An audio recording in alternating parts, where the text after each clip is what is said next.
ಒಂದು ಉದಾಹರಣೆ, ತೆಂಗಿನಕಾಯಿ ಅಂದ್ಕೊಳ್ಳಿ, ಕಣ್ಣು ಮುಂಚಿತ್ರ ಏನು ಬರುತ್ತೆ? ತೆಂಗಿನಕಾಯಿ ಅಂದ್ಕೊಳ್ಳಿ ಮೇಲಿನ ಚಿಪ್ಪು, ಮೇಲಿನ ನಾರು ಇದೇ ಬರ್ತದೆ. ಕೊಬ್ಬರಿ ಬೇಕಾದ್ರೆ ಏನು ಮಾಡ್ಬೇಕು ನಾನು? ಮೇಲಿನ ನಾರು ತೆಗಿಬೇಕು, ಚಿಪ್ ಹೊಡಿಬೇಕು, ಆಮೇಲೆ ಹೆರ್ಕೋಬೇಕು, ಅಂದ್ರೆ ಕೊಬ್ಬರಿ ಬರುತ್ತೆ ಅಲ್ವಾ? ನನ್ನ ಮನಸ್ಸಲ್ಲಿ ತೆಂಗಿನಕಾಯಿ ಅಂದ್ರೆ ಕೊಬ್ಬರಿ ಬೇಕಾಗಿದ್ದು, ಚಿಪ್ಪು ಬೇಕಾಗಿಲ್ಲ ನಮಗೆ. ಆದ್ರೆ ತಲೆ ಚಿತ್ರ ಬರೋದು ಚಿಪ್ಪಿಂದ ಚಿತ್ರ ಬರೋದು. ಅದಕ್ಕೆ ಹೇಳೋರು ಚಿಪ್ಪು ಆಚಾರ ಇದ್ದಂಗೆ, ಅದ್ರ ಕೆಲಸ ಏನು? ಒಳಗಿನ ಕೊಬ್ಬರಿ ರಕ್ಷಣೆ ಮಾಡೋದಷ್ಟೇನೆ. ಆದ್ರೆ ನಾವು ಚಿಪ್ ಹಿಡ್ಕೊಂಡಿದ್ದೀವಿ, ಆಚಾರ ಬಿಟ್ಟಿದ್ದೀವಿ. ಇದು ನನಗೆ ಚಂದ ತಿಳಿಸಿದವರು ಮಾಸ್ತಿಯವರು. ಅದು ಘಟನೆ ಹೇಳಬೇಕು. ನಾನು ಬೆಂಗಳೂರು ಬಂದು ಹೊಸ್ತರಲ್ಲಿ 72ರಲ್ಲಿ, ಅವಾಗೆಲ್ಲ ಸಾಹಿತ್ಯ ಪರಿಷತ್ತಲ್ಲಿ ಏನು ಲೆಕ್ಚರ್ ಆದರೂ ಕೇಳಬೇಕು ಅಂತ ಹುಚ್ಚು. ನಾನು ಇರೋದು ರಾಜಾಜಿನಗರದಲ್ಲಿ, ತುಂಬ ದೂರ. ಸೈಕಲ್ ತೊಗೊಂಡು ಹೋಗ್ತಾ ಇದ್ದೆ. ಒಂದು ದಿವಸ ನಾನು ಸೈಕಲ್ ಇರಲಿಲ್ಲ, ನಮ್ಮ ಸೈಕಲ್ ಬಾಡಿಗೆ ಸೈಕಲ್ ತೊಗೊಂಡು ಹೋಗೋದು. ನನ್ನ ಗೆಳೆಯನ ಸೈಕಲ್ ಇಸ್ಕೊಂಡ್ಬಿಟ್ಟೆ, ಹೋಗಿ ಬರ್ತೀನಿ ಅಂತ ಕೊಟ್ಟ. ದೀಪಕ್ಕೊಂದು ಸೀಮೆ ಎಣ್ಣೆ ಬುಡ್ಡಿ ಹಾಕ್ತಿದ್ವಿ ಮುಂದೆ, ಸೀಮೆ ಎಣ್ಣೆ ದೀಪ. ಅದು ಬೆಳಕೇನು ಕಾಣಿಸ್ತಿರ್ಲಿಲ್ಲ, ಪೊಲೀಸ್ ಹಿಡಿಬಾರದು ಅಂತ ಹಾಕೋದು ಅಷ್ಟೇ. ಅದು ದೀಪ ಹಾಕ್ಕೊಂಡು ಅದು ಬುಡ್ಡಿ ಸಿಗಿಸ್ಕೊಂಡು ಹೊರಟೆ. ಸರ ಹೋಗೋ ಹೊತ್ತಿಗೆ ಮಾತು ಶುರು ಆಗ್ತದೆ ಅಂತ ಗೊತ್ತಾಯ್ತು. ಅಲ್ಲಿ ಹೋಗಿ ನೋಡ್ತೀನಿ, ಸೈಕಲಿಗೆ ಕೀಲಿ ಇಲ್ಲ. ನಂದಲ್ಲ ಸೈಕಲು, ನನ್ನ ಗೆಳೆಯನ ಸೈಕಲ್, ಲಾಕೇ ಇಲ್ಲ. ಅದಕ್ಕೆ ಗಾಬರಿ ಆಗ್ಬಿಡ್ತು. ಯಾರು ಕಳ್ತನ ಮಾಡಿದ್ರೆ ಏನು ಮಾಡೋದು? ಏನಾದ್ರೂ ಆಗಿ ಲೆಕ್ಚರ್ ಕೇಳಬೇಕಲ್ಲ. ಅಲ್ಲಿ ಸಾಲು ಹಿಡಿದು ಅಶೋಕ ಮರ ಇದೆ, ಕಂಪೌಂಡ್ ಗುಂಟ. ಅದ್ರ ಹಿಂದೆ ಇಟ್ಟೆ, ನಂಬಿಕೆ ಯಾರು ತೊಗೊಂಡು ಹೋಗ್ಲಿಕ್ಕಿಲ್ಲ ಅಂತ ನಂಬಿಕೆಯಿಂದ ಅಲ್ಲಿಟ್ಟೆ. ಅದೊಂದು ಡಿಟ್ಯಾಚಬಲ್ ಪಾರ್ಟ್ ಇದೆಯಲ್ಲ ಬುಡ್ಡಿ, ಅದನ್ನ ತಗೊಂಡು ನೀನು ಹೋಗ್ತಾ ಇದ್ದೆ. ಮಾಸ್ತಿ ಬಂದು ಕಾರಲ್ಲಿ ಹಿಡಿದ್ರು.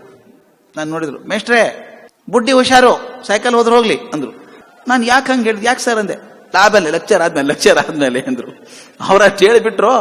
ಲೆಕ್ಚರ್ ತುಂಬ ಅದೇ ವಿಚಾರ ನನಗೆ, ಅದ್ಯಾಕೆ ಹಿಂಗಂದ್ರು ಇವರು ಅಂತ. ಮುಗಿದ್ಮೇಲೆ ಬನ್ನಿ ಕೂತ್ಕೊಳ್ಳೋಣ ಅಂತ ಕಲ್ ಬೆಂಚ್ ಮೇಲೆ ಕೂಡ್ಸ್ಕೊಂಡ್ರು. ಮೇಷ್ಟ್ರೆ ಈ ಬುಡ್ಡಿಗೆ ಎಷ್ಟು ದುಡ್ಡು ಅಂತ ಕೇಳಿದ್ರು. ಆಗಿನ ಕಾಲ 12 ಅಣೆ ಸರ್. ಹೌದಾ? ಸೈಕಲಿಗೆ ಎಷ್ಟು? 120 ರೂಪಾಯಿ ಸರ್. ಮತ್ತೆ ಅದಕ್ಕೆ ಕೀಲಿನೇ ಇಲ್ಲ. ಅದನ್ನ ಇಟ್ಟಿದ್ದೀರಿ ದೇವ್ರ ಮೇಲೆ ಭಾರ ಹಾಕಿ. 120 ರೂಪಾಯಿ ಸೈಕಲ್ಲೇ ಹಂಗೆ ಬಿಟ್ಟಿದ್ದೀರಿ, ಈ 12 ಅಣೆ ಬುಡ್ಡಿ ಹಾಕಿ ಹಿಡ್ಕೊಂಡ್ರಿ. ಬುಡ್ಡಿ ಭದ್ರ, ಸೈಕಲ್ ಹೋದ್ರೆ ಹೋಗ್ಲಿ ಅಂತ ಅದಕ್ಕೆ ಹೇಳಿದೆ ಅಂದ್ರು. ಅಂತ ಹೇಳ್ಬಿಟ್ಟು ನಂದೇ ಎಕ್ಸಾಂಪಲ್ ಹೇಳ್ತೀನಿ, ನಿಮಗೆ ಗೊತ್ತಾಗುತ್ತೆ ಏನು ಅಂತ ಹೇಳಿದ್ರು.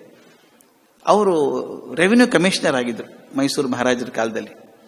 ಅಂದ್ರೆ ಮಹಾರಾಜರಿಂದ 4ನೇ ಸ್ಥಾನ, ದೊಡ್ಡ ಸ್ಥಾನ ಅದು. ನಾವೆಲ್ಲ ಬೈತೀವಿ, ದೊಡ್ಡ ಆಫೀಸರ್ಸ್ ಕಾರ್ ತೊಗೊಂಡು ಹೋದ್ರೆ ಏನ್ ಚೈನಿ ನೋಡ್ರಿ ಇವ್ರದು ಅಂತೀವಿ ನಾವು.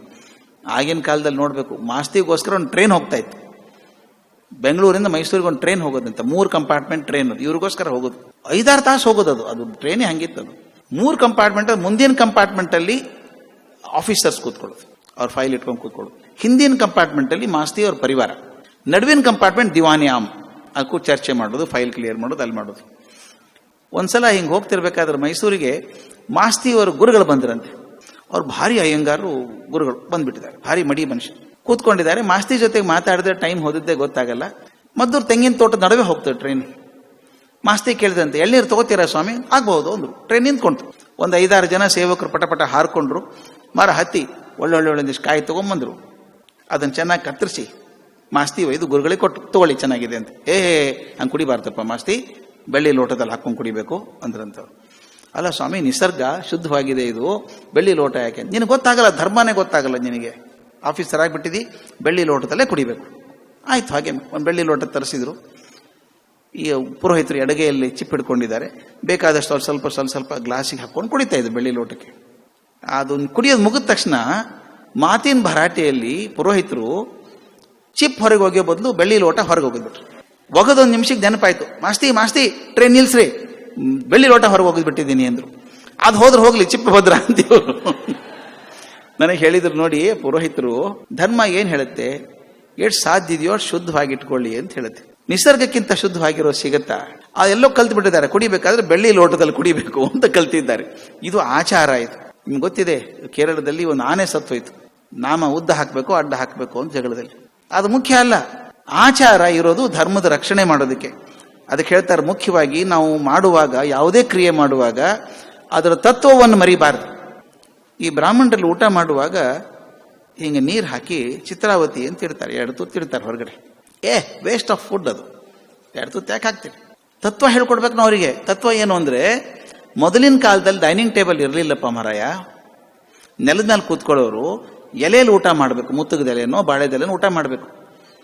ಇರ್ಬೆ ಆಗಲಿ ಕ್ರಿಮಿಕೀಟ ಹರಿದು ಬರೋ ಚಾನ್ಸ್ ಇರ್ತದೆ ಒಳಗಡೆ. ಅವು ಬರಬಾರ್ದಂದ್ರೆ ಏನು ಮಾಡಬೇಕು? ಸುತ್ತು ನೀರು ಹಾಕ್ಬೇಕು. ಪರಿಶಂಚಯಾಮಿ ಅಂತ ಒಂದು ಬೌಂಡ್ರಿ ಹಾಕಿದೆ ಅಂತ ನೀರು ಹಾಕ್ಬೇಕು. ಆಮೇಲೆ ಕರುಣೆ ಬೇರೆ, ಎಲ್ಲರೂ ನೀರು ಹಾಕಿದ್ರೆ ಪಾಪ ಅವು ಏನು ತಿನ್ಬೇಕು? ಅದಕ್ಕೆ 2 ತುತ್ತು ಇಡಬೇಕು. ಬಲಿಂ ದದ್ಯಾತ್ ಅಂತ ಹೇಳ್ಬೇಕು. ಈ ತತ್ವ ಹೇಳ್ಕೊಟ್ರೆ ಮಕ್ಕಳಿಗೆ ಅರ್ಥ ಆಗತ್ತೆ ಹೊರತಾಗಿ ಸುಮ್ಮನೆ ಕುತ್ಕೊಳ್ಳೋ ಬಾಯಿ ಮುಚ್ಕೊಂಡು ಮಾಡು, ನಾ ಮಾಡಲ್ಲನು ನೀನು ಮಾಡು, ಅದು ಅಲ್ಲ ಸಂಸ್ಕೃತಿ ಬೆಳೆಸೋ ರೀತಿ ಅಲ್ಲ. ಆದ್ದರಿಂದ ಸಂಸ್ಕೃತಿ ನನ್ನ ಮಕ್ಕಳಿಗೆ ಹೇಳಬೇಕಾದ್ರೆ ದೇವತಾ ಧರ್ಮ ಮತ ಇದೆಲ್ಲ ಹೇಳಬೇಕಾದ್ರೆ ತತ್ವವನ್ನು ಹೆಚ್ಚು ಒತ್ತು ಕೊಟ್ಟು ಹೇಳಬೇಕೆ ಹೊರತಾಗಿ ಆಚಾರವನ್ನು ಒತ್ತು ಹೇಳುವುದಲ್ಲ. ಎರಡನೇದು ಸಾಹಿತ್ಯ. ನಮ್ಮ ಸಂಸ್ಕೃತಿಯ ಮೂಲ ಸ್ರೋತ ಸಾಹಿತ್ಯ. ಅದನ್ನು ದಯವಿಟ್ಟು ಒಂದು ಸಣ್ಣ ಪ್ರಯೋಗ ಮಾಡಬೇಕು ನಾನು ನಿಮ್ಮಲ್ಲಿ ಅಪೇಕ್ಷೆ ಮಾಡ್ಕೋತೀನಿ. ನನಗೆ ಅದು ಹೇಳಿಕೊಟ್ಟದ್ದು ಮಾಸ್ತಿ ಇವತ್ತೇವರು ಮನೆಗೆ ಪಾಲಿಸ್ತಾ ಇದ್ದೀನಿ. ನಾನು 42-43 ವರ್ಷ ಆಯಿತು. ಅವ್ರಿಗೆ ಮನೆಯಲ್ಲಿ ಏನು ಓದ್ತೀರಾ ಮೇಷ್ಟ್ರೆ ಅನ್ನೋರು. ಓದ್ತೀನಲ್ಲ, ನೀವು ಓದೋದಲ್ರಿ ಎಲ್ಲರೂ ಸೇರಿ ಓದ್ತೀರಾ ಅಂತ ಕೇಳಿದರು. ದಯವಿಟ್ಟು ನಿಮ್ಮಲ್ಲಿ ಮಾಡಿ ಅದನ್ನು. ನನಗೆ ತುಂಬ ತೃಪ್ತಿ ಕೊಟ್ಟಂಥ ಕೆಲಸ ಅದು. ಬೆಳಗ್ಗೆ ಮನೆ ಹಾಸ್ಟೆಲ್ ಇದ್ದಂಗೆ ಇರ್ತದೆ, ಎಲ್ಲರೂ ಓಡೋದಿರ್ತದೆ ಕೆಲಸಕ್ಕೆ. ರಾತ್ರಿ ಊಟ ಆದಮೇಲೆ ಒಂದು 15 ನಿಮಿಷ ಕೊಡೋಕ್ಕಾಗಲ್ವ ಎಲ್ಲರೂ ಒಂದು ಕಡೆಗೆ? ಅವ್ರು ಕಲಿಸಿದ್ದು ನನಗೆ ಒಂದು ಕಡೆ ಕೂತ್ಕೊಳ್ಳಿ, ಯಾವುದಾದ್ರೂ ಒಂದು ಕೃತಿ ಓದಿ ಸಾಹಿತ್ಯದ್ದು, ಎಲ್ಲರೂ ಸರಿಯಾಗಿ ಓದಿ. ನಾನು ಕುಮಾರವ್ಯಾಸ ಭಾರತ ಇಷ್ಟ. ನಾನು ದಿನಕ್ಕೊಂದು ಸಂಧಿ ಓದಬೇಕು. ನನ್ನ ತಂದೆ ತಾಯಿ ನನ್ನ ಹೆಂಡತಿ 2 ಮಕ್ಕಳು ಕೂತ್ಕೋಬೇಕು. ನಾ ಶ್ರೀ ವನಿತೆ ಅರಸನೆ ಶುರು ಮಾಡಿದರೆ ನನ್ನ ಮಕ್ಕಳು ಸಹಿತ ಜೊತೆಗೆ ಅನ್ಬೇಕೆಲ್ಲರು, ಬಾಯಿಗೆ ಬರೋದು. ನಮ್ಮ ತಂದೆ ಪ್ರಶ್ನೆ ಕೇಳೋದು, ತಾಯಿಯ ಪ್ರಶ್ನೆ ಕೇಳೋದು. ಯಾಕಿತ್ತು ಗೊತ್ತಾ ಅದು? ಈಗ ನಾನು ಹೇಳಿದರೆ ನಮ್ಮ ನಾಂದಿ ಪದ್ಯಗಳೆಲ್ಲ ನಮ್ಮ ಮಕ್ಕಳಿಗೆ ಬಾಯಿಗೆ ಬರ್ತದೆ. ನನ್ನ ಸಮಾಧಾನ ಅಂದರೆ ಕುಮಾರವ್ಯಾಸ ಇನ್ನೊಂದು ತಲೆಮಾರು ಬದುಕೊಂಡ. DVG ಅವ್ರ ಕಗ್ಗ ಭಗವದ್ಗೀತೆ ಓದ್ತಿದ್ದೇನೆ. ಭಾಳ ಸಲ ಕುಮಾರವ್ಯಾಸ ಭಾರತ ಓದೋಕ್ಕಾಗಲಿಲ್ಲ, ಬೇಡ ರಾಮಾಯಣ ದರ್ಶನ ಓದೋಣಂತೆ. ಅದಾದ್ಮೇಲೆ ನಮ್ಮ DVG ಕಗ್ಗ ಓದೋದು. ಕಗ್ಗ ದಿನ ಒಂದು ಓದಿದಾಗ ಎಷ್ಟು ಚೆನ್ನಾಗಿತ್ತು ಅಂದರೆ, ಇವತ್ತಿಗಾದರೂ ನನ್ನ ಮಗ ಇಂಗ್ಲೆಂಡ್ಗೆ ಹೋದ MS ಮಾಡೋದಕ್ಕೆ. ಹೋದಾಗ ಅವ್ನು ಹೇಳಿದ, ಅಪ್ಪ ಐ ಆಮ್ ಮಿಸ್ಸಿಂಗ್ ಕಗ್ಗ ಅಂದ. I feel so happy. I am missing ಅಂದರೆ ಐ ವಾಂಟ್ ಇಟ್ ಅಂದಂಗೆ. ಏನು ಮಾಡಬೇಕು ಅಂತ ಕೇಳಿದೆ. ಅಪ್ಪ ನಿನ್ನ ಧ್ವನಿಯಲ್ಲೇ ಮಾಡಿ ಕಳಿಸ್ಕೊಡು ನನಗೆ, ಯಾವುದು ಬೇರೆ ಬೇಡ ಅಂದ. ನಾನೇ ಅವನಿಗೋಸ್ಕರ ಕೂತ್ಕೊಂಡು ಒಂದು 500 ಪದ್ಯ ಕ್ಯಾಸೆಟಲ್ಲಿ ಹಾಕಿ ಕಳಿಸ್ಕೊಟ್ಟೆ ಅವನಿಗೆ. ಇವತ್ತಾದರೂ CD ಹಾಕಿ ಕಾರಲ್ಲಿ ಹಾಕ್ಕೊಂಡ್ಬಿಟ್ಟಿದ್ದಾನೆ. ಕಾರ್ ಆನ್ ಮಾಡಿದ ತಕ್ಷಣ ಕಗ್ಗ ಶುರು ಆಗ್ತದೆ. ಅವನಿಗೊಂದು 100 ಪದ್ಯ ಬಾಯಿಗೆ ಬರ್ತದೆ. ಈಗ ಅವನ ಮಗಳು, ನನ್ನ ಮೊಮ್ಮಗಳಿದ್ದಾಳೆ, ನಾನು ಸಾಯಂಕಾಲ ಕೂತ ತಕ್ಷಣ ಓಡಿ ಬರ್ತದೆ, ಪಾಪ ಹೊತ್ಕೊಂಡ್ಬರುತ್ತೆ ಪುಸ್ತಕ. ಅಜ್ಜ ಓದು ಅಂತಾಳೆ. ಕಗ್ಗ ಹೇಳುತ್ತೆ ಒಂದು 4-5. ನನಗೆ ಸಂತೋಷ ಅಂದರೆ ಗುಂಡಪ್ಪ ಇನ್ನು 2 ತಲೆಮಾರು ಬದುಕೊಂಡ್ರು. ನಾವು ಮಕ್ಕಳಿಗೆ ಬೈತೀವಲ್ಲ, ಸಂಸ್ಕೃತಿ ಇಲ್ಲ, ಮಕ್ಕಳಿಗೆ ಸಂಸ್ಕೃತಿ ಇಲ್ಲ ಅಂತ. ದಯವಿಟ್ಟು ಬೈಬೇಡಿ. ನಿಮ್ಮ ತಂದೆ ತಾಯಿ ನಿಮಗೆ ಕೊಟ್ಟರು ಅಂತ ನಿಮಗೆ ಸಂಸ್ಕೃತಿ ಬಂತು. ನೀವು ಕೊಟ್ಟರೆ ಮಕ್ಕಳಿಗೆ ಬರುತ್ತೆ, ಇಲ್ದಿರ ಬರೋಲ್ಲ. ಸಂಸ್ಕೃತಿನ ಯಾರಾದರೂ ಕಾಪಾಡಬೇಕಲ್ಲ. ನಾವು ಮನೆಯಲ್ಲಿ ಹಿಡ್ಕೊಂಡು ಕೂತ್ಕೊ ನೀನು.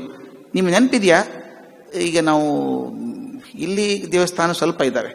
ನೀವು ಬೆಂಗಳೂರಿಗೆ ಅಥವಾ ಕರ್ನಾಟಕ ನಿಮ್ಮ ದೇಶಕ್ಕೆ ವಾಪಸ್ ಭಾರತಕ್ಕೆ ಬಂದಾಗ ನಿಮ್ಮ ಊರಲ್ಲಿ ನೀವು ಹೋಗ್ತಿರ್ಬೇಕಾದ್ರೆ, ನೀವು ಹುಟ್ಟಿದ ಊರು ಬೆಳೆದ ಊರಲ್ಲಿ ಇರ್ತದೆ, ಅಲ್ಲಿ ದೇವಸ್ಥಾನ ಇರ್ತದೆ.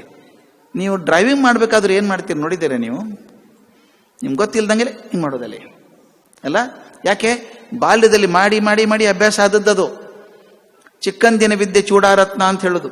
ನಾವು ಸಂಸ್ಕೃತಿ ಕಲಿಸ್ಬೇಕಾದ್ರೆ ಆ ಮಕ್ಕಳಿಗೆ ಕಲಿಸ್ಬೇಕು ಸ್ವಾಮಿ, ಬಲ್ತ ಮೇಲೆ ಕಲಿಸೋಕ್ಕಾಗಲ್ಲ. ಸಣ್ಣಂದಿರ್ತಾ ದೇವ್ರಂದ್ರೇನು ಅಂತ ಹಾಕಬೇಕು, ನಂಬಿಕೆ ಹಾಕಬೇಕು.